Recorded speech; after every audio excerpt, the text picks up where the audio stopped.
தமிழா பார்வையாளர்களுக்கு வணக்கம். தாவேகாவில் உச்சகட்ட உட்கட்சி சண்டை. புஷி ஒரு பக்கம், ஆதவர்ஜனா ஒரு பக்கம், ஜான் ஆரோக்கியசாமி ஒரு பக்கம். 3 தூண்களுக்கும் சண்டை சச்சரவு. இதை தீர்க்க முடியாமல் விஜய் திணறல். இதுதான் இப்போ செய்தி. புஷி என்ன நினைக்கிறார் என்றால், இந்த கட்சி பொதுச் செயலாளராக மாவட்ட செயலாளர்களை, ஒன்றிய செயலாளர்களை, நகர செயலாளர்களை, பேரூர் கழக செயலாளர்களை நாம் கட்டுப்பாட்டில் வைத்துக் கொள்ளுவோம், இதற்குள் யாரும் ஊடுருவ முடியாமல் பார்த்து கொள்ளுவோம், இப்படி புஷி நினைக்கிறார். ஆதவர்ஜுனா என்ன நினைக்கிறார், நாம் தேர்தல் பூத்து கமிட்டி அமைப்பு செயலாளர், மாவட்ட செயலாளர் இல்லாமல், ஒன்றியம் நகரம் பேரூர் கிளை செயலாளர் இல்லாமல் எப்படி நாம் பூத்து கமிட்டி அமைப்பது? யாரை வைத்து அமைப்பது? திமுக காரன், அதிமுக காரனை வைத்து அமைப்பது? தாவேகா காரர்களை வைத்து தான் பூத்து கமிட்டி அமைக்க வேண்டும். மாவட்ட செயலாளர்கள் யாரோடும் தொடர்பு கொள்ள முடியவில்லை. நீங்கள் புஷியை தொடர்பு கொள்ளுங்கள், அவர்தான் எங்களுக்கு பொதுச் செயலாளர், என்னுடைய அனுமதி இல்லாமல் யாரோடும் தொடர்புக்கு போகக்கூடாது. இப்படி ஆதவ் அர்ஜுனா புஷி சண்டை மோதல் முற்றுகிறது. செங்கோட்டையன் ஈரோடு மாவட்ட செயலாளரை அழைக்கிறார்.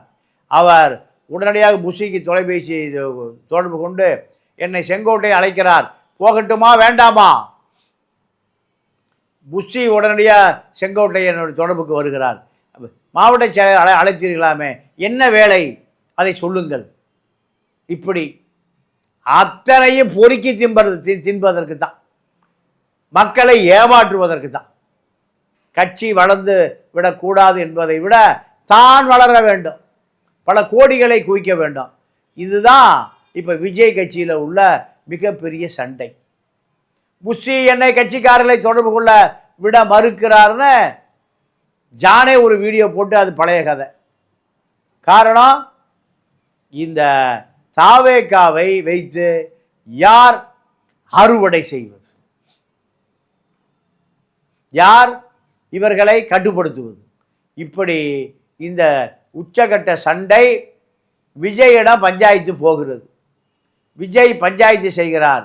உங்களுக்கு கொடுத்த வேலையை நீங்கள் பாருங்கள், உங்களுக்கு கொடுத்த வேலையை நீங்கள் பாருங்கள், நாங்கள் கட்சிக்காரர்களையோ மாவட்ட செயலாளர்களையோ ஒன்றிய நகரத்தை தொடர்பு கொள்ளாமல் எப்படி எங்களால் வியூகம் வகுக்க முடியும்?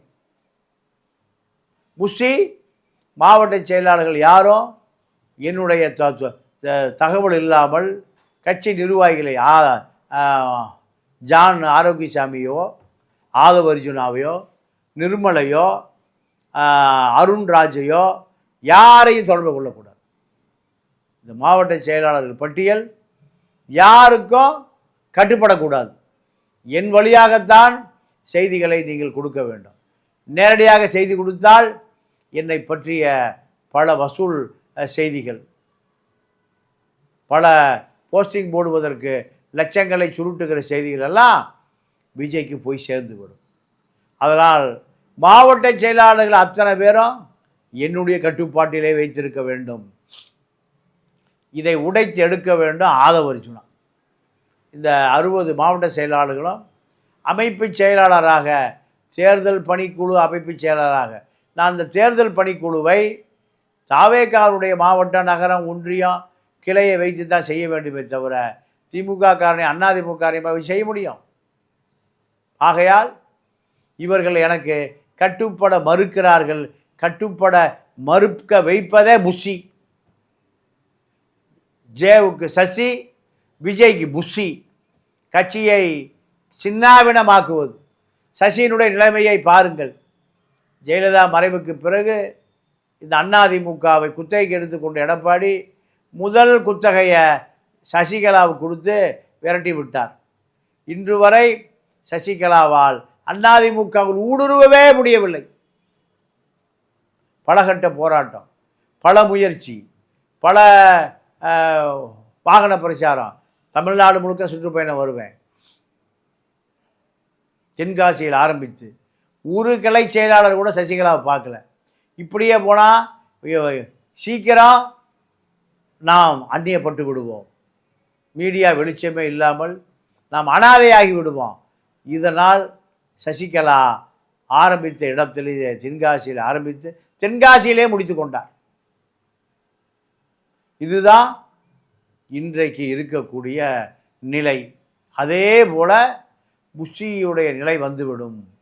ஜானோ ஆதவ் அர்ஜுனாவும் ஒன்று சேர்ந்து விஜயிடம் உண்மை நிலவரத்தை, இவர் கட்சிக்குள் யாரையும் சந்திப்பதற்கே புஷியுடைய அனுமதி வாங்க வேண்டியது. நாங்கள் பூத்து கமிட்டி அமைப்பதற்கு, அரசியல் வேலை செய்வதற்கு மாவட்ட செயலாளரையோ அல்லது ஒன்றிய நகரங்களையோ தொடர்பு கொள்ளுகிற பொழுது அவர் எங்களுடைய தொடர்பை துண்டித்து விடுகிறார். துண்டித்து விட்ட பிறகு எப்படி கட்சி வேலை செய்வது? இவரை கேட்டு ஒவ்வொரு முறையும் கட்சி செய்ய முடியாது. அரசியல் பற்றி ஆழ்ந்த அறிவில்லாத புஷி எப்படியாவது இந்த கட்சியை அறிவிக்கப்படாத தலைவராக, பொதுச் செயலாளராக, பொருளாளராக, துணை பொதுச் செயலாளராக, இப்படி பல பதவிகளையும் தானே வகிக்க வேண்டும். நாம் உருவாக்கின இந்த கட்சி நம்மோடு நம் கட்டுப்பாட்டிலே இருக்க வேண்டும். ஆதவ் அர்ஜுனாவை உள்ளே அனுப்பினால் ஆதவ் அர்ஜுனா கட்சியினுடைய முழு கட்டுப்பாட்டில் எடுத்து விடுவார். காரணம், கட்சி முழு கட்டுப்பாட்டுகள் கொண்டு வருவதற்கு அவருக்கு மிக எளிதாக ஓரிரு வாரங்களே போதும். அவருடைய அந்த வாய்ஸ் ஆஃப் காமன் கட்சிக்காரர்கள் மத்தியில் கடுமையாக ஊடுருவி இருக்கிறது. மாவட்ட செயலாளர்கள், ஒன்றியம், நகரம், கிளை, பேரூர் கழக பட்டி தொட்டியெல்லாம் எவ்வளவு சீக்கிரம் ஊடுருவ முடியுமோ, அதில் யார் சரியான நபர்களோ, வசதி படைத்தவர்களோ அத்தனை டேட்டாக்களையும் ஆதவ் எடுத்து விடுவார். புஷியால் தாக்கு பிடிக்கும், ஒரு வாரம் கூட தாக்கு பிடிக்க முடியாது ஆதவை எதிர்த்து. இதே போல ஜான் ஒரு வீடியோ போட்டது அனைவருக்கும் தெரியும். எனக்கு கட்டுப்பட மறுக்கிறார்கள், நான் சொல்வதை கேட்க சந்திக்க விஜயை சந்திக்கவே முடியவில்லை. இப்படியான ஒரு சூழலெல்லாம் நீங்கள் ஜானுக்கு இருந்தது. யாரால் இருந்தது? புஷியால் இருந்தது. அப்போது புஷியை பொறுத்த வரைக்கும் இந்த அதிகார மையத்தை யாரும் உடைத்து எடுத்து விடக்கூடாது. விஜய்க்கு ஆலோசனை செய்யப்பட்டது, நீங்கள் அத்தனை மாவட்டங்களையும் புஷியால் பார்க்க முடியாது, பாதி மாவட்டங்களை பிரித்து கொடுங்கள், நாங்கள் அதிகாரத்தை செலுத்தி கட்சியை வளர்த்தெடுத்து விடுகிறோம். ஆனால் புஷியிடம் இருந்த அந்த பதவியை விஜய் எடுப்பதற்கு தயாராக இல்லை. இந்த ஜனநாயகன் படத்திற்கு ஜெகதீஷ் பழனிசாமி தான் காரணம் என்று பல குற்றச்சாட்டுகள், பரபரப்பான குற்றச்சாட்டுகள் எல்லாம் விரைவில் வருகிறது. ஆனால் இந்த குற்றச்சாட்டுகளுக்கு ஜெகதீஷ் பழனிசாமியை ஒரு சிறு கண்டிப்பு கூட செய்யவில்லை. எப்படியாவது திரைக்கு வந்துவிடும், திரைக்கு வருவதற்கு அரசியல் உள்ளே புகுந்து விட்டது. ஆகையால் இது காலதாமதமாகிறது. இது யாருடைய தரப்பு? இந்த தரப்பை இது நியாயம் இருக்கிறதா என்று நாம் பார்த்தால் இதில் நியாயம் இருக்கத்தான் செய்கிறது. திரைப்படம் ஜெகதீஷ் பழனிசாமி போதிய அனுபவம் அறிவும் இல்லாத ஒரு நபர் திரைப்பட தணிக்கை சான்றிதழை வாங்கி வைத்துக்கொண்டு, அவசர அவசரமாக தணிக்கையை வாங்கி வைத்துக்கொண்டு நீங்கள் திரைப்பட தேதியை அறிவித்திருக்க வேண்டும். அப்படி செய்ய தவறியவர் தான் இந்த ஜெகதீஷ் பழனிசாமி. ஜெகதீஷ் பழனிசாமி தான் 10 ஆண்டு காலம் விஜய்க்கு ரகசிய மேனேஜர். பல திரைமறை வேலைகளுக்கு அவர் தான் சாட்சி. என்ன இருக்க போகிறது? அரசியல் ரீதியாக என்ன இருக்க போகுது? இல்லை, சினிமாத்தனமான அரசியல் நடவடிக்கைகளுக்கு திரிஷாவை, கீர்த்தி சுரேஷை, இவர்களை ஒரு நிறுவனம் ஆரம்பித்து அதற்குள்ளே கட்டுப்படுத்தி வைப்பது தான் விஜய் ஜெகதீஷ் பழனிசாமி கொடுத்த தலையாய பணி. இந்த தலையாய பணியில் அவர் வெற்றி பெற்றிருக்கிறார். ஆனால் அரசியல் தலையாய பணியில் அவரால் வெற்றி பெற முடியாது. ஏன்னா ஜனநாயகனுக்குள்ள அரசியல் புகுந்து விட்டது. தலைமை நீதிபதி சொல்லுகிறார், நீங்கள் இந்த படம் வருவதற்கு முன்பே தணிக்கைத்துறையிடம் நீங்கள் அனுமதி பெற்றிருக்க வேண்டும். கடும் குளிரை பொருள்படுத்தாது பல படங்களை நாங்கள் பார்க்க வேண்டியிருக்கிறது. ஆகையால் நீங்கள் அதை தவிர்த்து விட்டீர்கள். அதனுடைய பலனை இப்பொழுது அனுபவிக்கிறீர்கள். அப்போது ஜெகதீஷ் பழனிசாமி திரைப்படத்தையே சரியாக திரையிடப்படுவதற்கு போதிய அனுபவம் அறிவும் இல்லாத இந்த நபர் எப்படி அரசியலுக்குள் கால் பதித்து திமுக அதிமுகவை எதிர்க்கக்கூடிய வலுவை எப்படி பெறுவார்? ஆதவர்ஜனை எப்படி பெறுவார்? இது ஒரு கூட்டு முயற்சி. இந்த கூட்டு முயற்சியில் ஒருவருக்கு ஒருவர் கட்டுப்பட மறுக்கிறார்கள். அதைத்தான் அவர் சொல்கிறார் விஜய். கூட்டணி கட்சிக்குள் குழப்பம் என்று கொளுத்தி போட்டு விடுவார்கள். ஆகையால் நீங்கள் தாவேக்காவை உச்சத்தில் உட்கட்சி மோதலாக இருக்கக்கூடிய சூழலை மாற்ற வேண்டும். விஜய் கடுமையாக எச்சரித்திருக்கிறார். இந்த எச்சரிப்பு இவர்களை மாற்றுமா, இவர்களை எப்படியாவது காப்பாற்றுமா என்பதை பொறுத்திருந்து பார்க்க வேண்டியிருக்கு. குஷியை பொறுத்த வரைக்கும் ஒரு அரசியல் பக்குவப்பட்ட பண்பட்ட நபராக இல்லை. காரணம், அவருக்கு அவரோட பாண்டிச்சேரி அரசியல் என்பது ஒரு சிறு குழு அரசியல். மொத்தம் அங்கே கவுன்சிலர்களே 30 பேர் தான். அவர்கள் தான் சட்டமன்ற உறுப்பினர்கள் என்ற அடையாளத்தோடு நீங்கள் 10,000 5,000 ஓட்டு வாங்கினா ஒருவர் சட்டமன்ற உறுப்பினர் ஆகிவிடலாம்.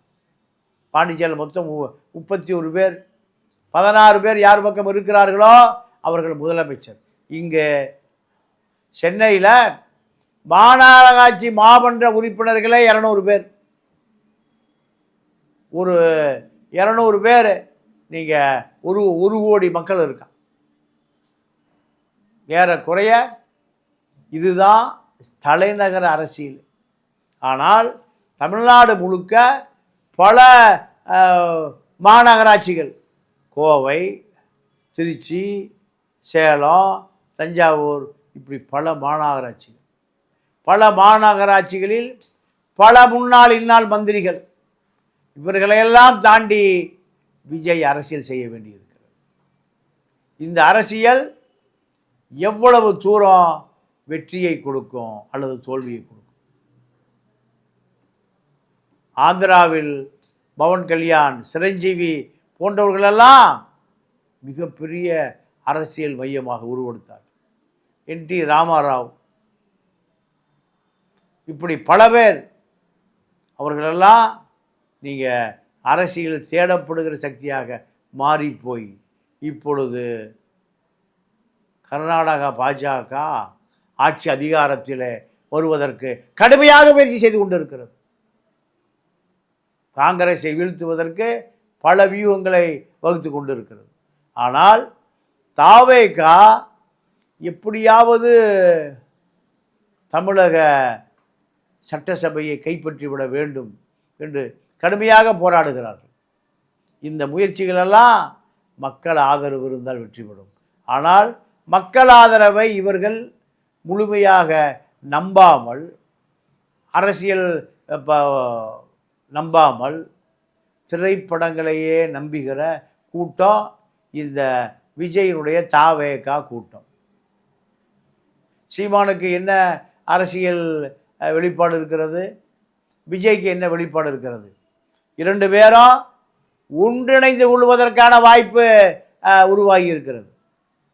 தமிழக அரசியலை பொறுத்தவரை திமுக அதிமுகவை தாண்டி தமிழ்நாட்டு அரசியல் களத்தை உருவாக்கக்கூடிய அந்த வியூக வகுப்பாளர்களாக இன்று இருக்கக்கூடிய இளைஞர்கள், இவர்கள் எப்படி இந்த அரசியலை கட்டுப்படுத்துவார்கள் என்பதுதான் மிகப்பெரிய கேள்வி. ஆகையால் இது எல்லாம் வர இருக்கிற தேர்தலில் இவர்கள் எப்படி எதிர்கொள்ளப் போகிறார்கள் என்பதை பொறுத்திருந்து பார்ப்போம். நன்றி, வணக்கம்.